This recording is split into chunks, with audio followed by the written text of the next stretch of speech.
Entrons tout de suite dans le vif du sujet et continuons sans introduction l'histoire de Mohamed et le renouvellement du pacte ancien avec le Bacha Hammo.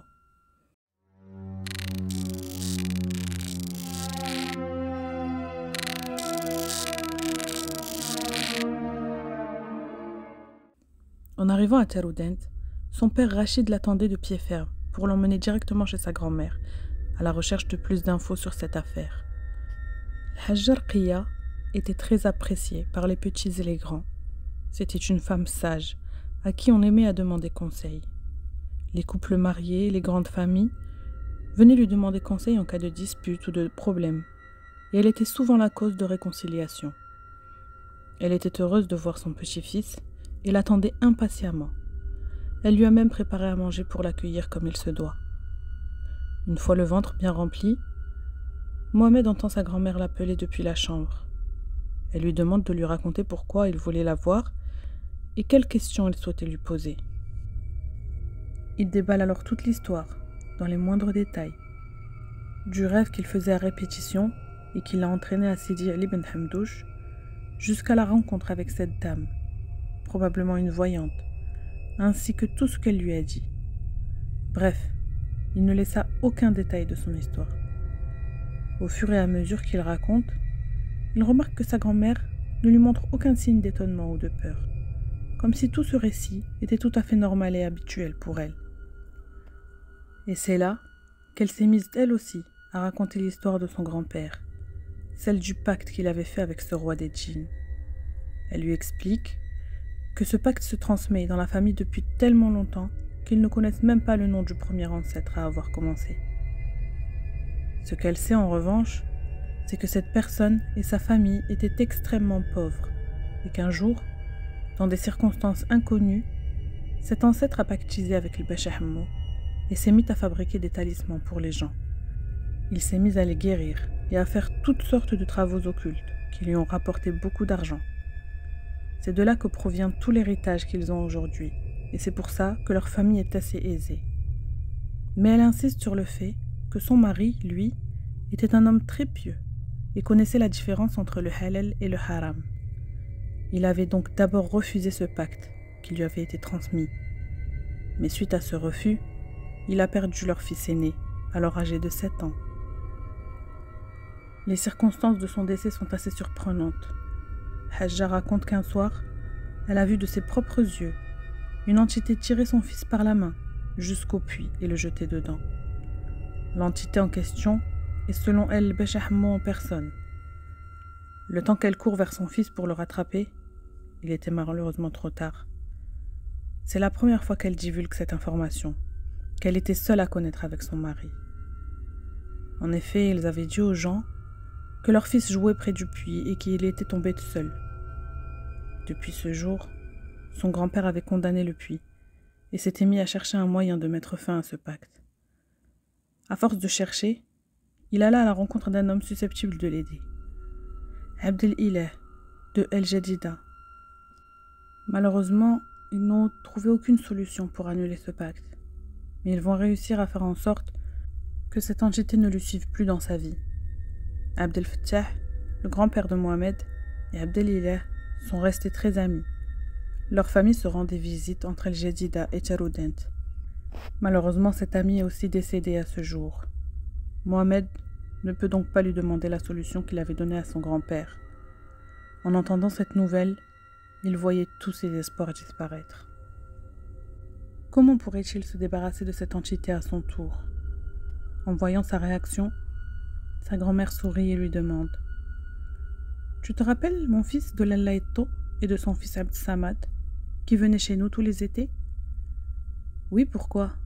Quel rapport avec tout ça ?»« Eh bien, ce sont la femme et le fils de Abdel Ilah. Et Abd Samad a bien grandi aujourd'hui. Et son père lui a enseigné tout son savoir avant de mourir. C'est sûrement lui qui pourra t'aider. Je les ai invités, lui et sa mère. Ils ne vont pas tarder à arriver. » Mohamed se sent un peu soulagé d'entendre ça. Mais il a aussi compris la gravité de cette histoire. Si son grand-père a perdu son fils dans des circonstances étranges après avoir refusé le pacte, qu'en sera-t-il de lui? Il prend enfin conscience que ce monde existe vraiment et qu'il est très dangereux. Il passe la soirée à se poser 1001 questions jusqu'à s'endormir. Mais il rêve à nouveau. Cette fois, il porte la cape qu'il avait vue dans son dernier rêve. Et il est assis sur un trône, à côté de l'homme à la carrure imposante. Puis quelqu'un s'approche, le blesse à la main pour faire couler son sang dans un verre en or, puis lui fait boire. À ce moment-là, l'homme à côté de lui se met à rire très fort, d'une voix que Mohamed n'avait jamais entendue. Il se lève en sursaut et trouve sa main couverte de sang. Il se précipite dans la cuisine pour la rincer tout en cherchant quelque chose pour stopper le saignement. Sa grand-mère le rejoint, voit la scène et part chercher du coton. Mais à son retour, plus rien. La blessure a disparu. Mohamed est abasourdi par la scène, mais sa grand-mère le rassure en expliquant qu'il était arrivé la même chose à son grand-père. Ils vont rester éveillés jusqu'au matin, à l'arrivée de Lallaito et son fils Abd Samad. Ils prennent le petit déjeuner tous ensemble, discutent et rient. Ils se remémorent les souvenirs d'enfance et les étés passés ensemble. Quelque temps plus tard, le père de Mohamed, sa grand-mère et leur ami Etto décident de sortir se balader en ville, en laissant les deux jeunes hommes seuls à la maison. C'est là que Mohamed raconte à nouveau toute son histoire dans les moindres détails à Abd Samad. Ils t'ont fait porter la cape rouge. Ils t'ont coupé la main pour te faire boire ton sang dans la coupe en or. Et est-ce qu'ils t'ont mis la bague ou pas encore?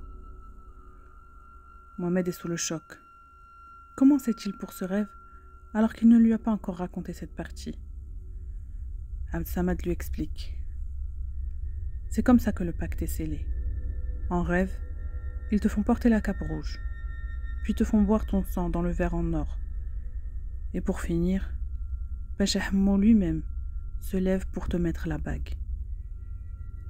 Oui, j'ai porté la cape et bu dans la coupe, mais je n'ai pas encore eu la bague. Ce pacte a 3 niveaux. Tu as passé alors les 2 premiers, mais pas encore le 3e. Si tu avais déjà rêvé de porter la bague, tu serais avec lui. Tu suivrais déjà ses ordres. La cape indique que tu fais partie de ses disciples. Le fait de boire ton sang, c'est pour pouvoir te posséder. Et enfin, le port de la bague indique la signature du pacte. Ça indique que tu es forcé de travailler pour lui et qu'il a le pouvoir sur toi.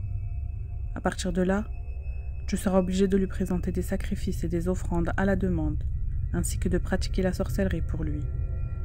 De plus, ce pacte continuera à se transmettre après ta mort. Abd Samad lui explique que son père Abd Laylah avait réussi à annuler le port de la cape et le sang pour son grand-père, ce qui a affaibli le pacte. Et c'est pour ça qu'Abd el-Fattah, le grand-père, lisait 10 hizb de Coran tous les jours pour se protéger, ainsi que sa famille. Mais malgré ça, le djinn n'était jamais très loin. Je vais t'aider, ne t'inquiète pas, mais il faut faire vite. Va te reposer un peu pour le moment. Et après la prière du Maghreb, on commencera et on fera en sorte que tu sois totalement à l'abri, ta famille et toi. Avec l'aide d'Allah, on annulera définitivement ce pacte pour toi et toute ta descendance. Abd Samad demande à Mohamed de ne pas sortir de sa chambre pour que l'entité ne trouve pas le moyen de l'atteindre ou ne puisse pas lui envoyer d'intermédiaire comme la voyante de Sidi Ali. Mohamed acquiesce. Il n'a qu'une seule hâte, revenir à sa vie normale d'avant, donc il reste bien enfermé dans sa chambre. À l'approche de la prière, sa grand-mère et Lallaito, la mère de Abd Samad, le rejoignent pour l'aider à se préparer psychologiquement à se détacher de ce pacte et à ne pas avoir peur. Lallaito, qui était présente lorsque son mari avait aidé le grand-père de Mohamed, lui dit qu'il était très pieux et qu'il avait confiance totale en Allah, donc il n'a pas été effrayé. Elle lui conseille d'en faire de même, pour pouvoir passer cette étape sans problème. Même s'il n'avait pas réussi à se débarrasser totalement de cette entité, le grand-père de Mohamed avait accepté son destin, d'autant qu'il avait trouvé le moyen de limiter le pouvoir qu'elle avait sur lui, et a pu prendre le dessus. Lallaito lui conseille donc de rester attaché à Dieu par le cœur, plus que par la tête, car le djinn peut tromper ton cerveau, mais pas ton cœur. Ces paroles ont redonné confiance à Mohamed. Il sait qu'Allah est avec lui, quoi qu'il arrive. À ce moment-là, Abd-Samad entre dans la chambre où se trouve Mohamed et demande à son père quelques bricoles dont il a besoin pour ce qui va suivre. Il explique en détail ce à quoi va servir chaque chose pour mettre Mohamed encore plus en confiance. Tout d'abord, il sort une bouteille d'huile. Il lui explique « C'est de l'huile coranisée, contenant une plante qui agit comme du poison sur les djinns. Tu devras en étaler sur ton corps entier, afin de retirer la cape du pacte. Puis les feuilles de cidre, ou feuilles de jujubier. Elles font partie de la médecine prophétique. Il faut en réduire 7 en poudre dans un mortier et les mélanger à l'eau de source coranisée. Ensuite, il faut la boire, pour déranger le djinn qui serait éventuellement en possession de ton corps. Il ne supportera pas ce mélange et sera obligé de sortir. Avec lui, le sang du pacte que tu as bu en rêve. Pour finir, je vais coraniser cette eau avec plusieurs versets du Coran, t'essuyer la tête avec, puis tu devras la boire pendant 7 jours. Après toutes ces étapes, tu pourras, avec l'aide d'Allah, éloigner ce djinn. » En entendant tout ça, Mohamed est de plus en plus confiant et croit vraiment qu'il va réussir à annuler ce pacte définitivement. C'est à ce moment qu'Abd-Samad sort un vieux parchemin en cuir pour lui montrer. Il est écrit dans un arabe très ancien et bizarre. Qu'est-ce que c'est que ça? Ça, c'est le pacte de ton ancêtre, celui qu'il a signé avec le Bacha Hammo. Ton grand-père a tenté de le détruire en vain. Il l'a même jeté au feu, maintes fois, sans qu'il ne brûle. Le grand-père de Mohamed n'avait jamais réussi à le brûler, car il avait déjà porté la bague et scellé le pacte. Sa femme avait donné cet objet à Abd-Samad pour s'en débarrasser, mais lui aussi a échoué, car les djinns avaient déjà choisi Mohamed comme héritier du pacte. Mais cette fois-ci, ils ont tous de l'espoir quant à la destruction de ce pacte, car l'héritier lui-même n'a pas encore d'héritier et n'a pas encore scellé le pacte en portant la bague. Mais Abd-Samad prévient qu'il faudra s'attendre à tout, car aucun d'eux ne sait ce qui les attend. Il explique qu'une fois l'huile étalée sur son corps, Mohamed ressentira d'intenses brûlures. Une fois avoir bu l'eau avec les feuilles de jujubier, son ventre lui fera très mal. Et une fois la récitation du Coran entamée, il finira par perdre connaissance. Et c'est là qu'Abd-Samad devra en finir en brûlant ce morceau de cuir. Mohamed est prêt et met toute sa confiance en Allah. Donc il commence. Mohamed se déshabille et s'assoit par terre, pendant qu'Abd-Samad récite le Coran, et son père lui étale de l'huile coranisée sur le corps. Il commence à ressentir les brûlures, comme si on lui versait de l'eau bouillante dessus. Puis, il a bu l'eau coranisée, qui lui tordit les boyaux. Il avait tellement mal qu'il hurlait et voulait tout arrêter. Mais son père le rassurait en lui disant de patienter pour se débarrasser de tout ça. Pour finir, Abd-Samad récite le dernier verset, le verset de la fumée. C'est là qu'une épaisse fumée rouge s'empare de la pièce. Une grosse voix se met à hurler. Et c'est tout dont se souvient Mohamed, car à cet instant même, il perd connaissance. Ce que je vais vous raconter à partir de maintenant est le récit de Abd-Samad et du père de Mohamed. Il raconte que la voix de Mohamed s'est métamorphosée. C'est là qu'Abd-Samad a compris que le Bacha Hammo est arrivé. Il s'est mis à le menacer, de le tuer comme il a tué son père, et de s'en prendre à tout ce qui compte pour lui. Il lui raconte des souvenirs et des histoires passées que seul Abd-Samad est censé connaître. Mais il reste ferme face à lui. Sa foi est assez forte pour ne pas céder au vice de ce djinn. Il sait que la mort fait partie du destin, donc il ne prête pas attention à ses paroles. Il ne répond pas et continue à réciter. Voyant qu'il n'arrivait à rien avec Abd-Samad, il s'en prend alors au père de Mohamed, en lui disant que jamais il ne réussirait à détruire ce pacte. Mais lui aussi l'ignore totalement, car il s'attendait à ces genres d'attaques. De plus, ils avaient bien préparé leur coup avec Abd-Samad, qu'il avait prévenu de ne jamais répondre. Chacun d'eux connaissait son rôle et savait exactement ce qu'il faisait. Le père de Mohamed le maintient fermement pour que Samad puisse lui verser de l'eau coranisée sur la tête, en récitant en répétition « Oh Allah, défais les promesses et les pactes ». Puis il va mettre le feu au pacte en cuir. Là, des hurlements retentissent, de plus en plus forts, mais les yeux de Abd Samad et du père de Mohamed ne décollent pas du feu, pour voir si le pacte brûle bien. Et au fur et à mesure que le volume des hurlements augmente, le pacte se met à se consumer. Ils ont réussi. Le Bacha Hammo n'est plus dans le corps de Mohamed. De joie, Abd Samad se prosterne au sol. Le père de Mohamed aussi serre son fils très fort, en répétant Alhamdulillah, grâce à Dieu. Mohamed restera dans cet état inconscient jusqu'au lendemain. Abd Samad explique à son père et à sa grand-mère qu'ils ne doivent pas sortir pendant 7 jours pour ne pas le laisser seul, et que lui ne devra boire que de l'eau coranisée. Son corps a subi beaucoup de difficultés, et il faut traiter cela comme une convalescence avec beaucoup de repos. Grâce à Dieu, Mohamed va beaucoup mieux et a pu rentrer à Fès. À son retour, il rencontre ses 2 amis, Youssef et Rita. Il leur raconte toutes ses mésaventures.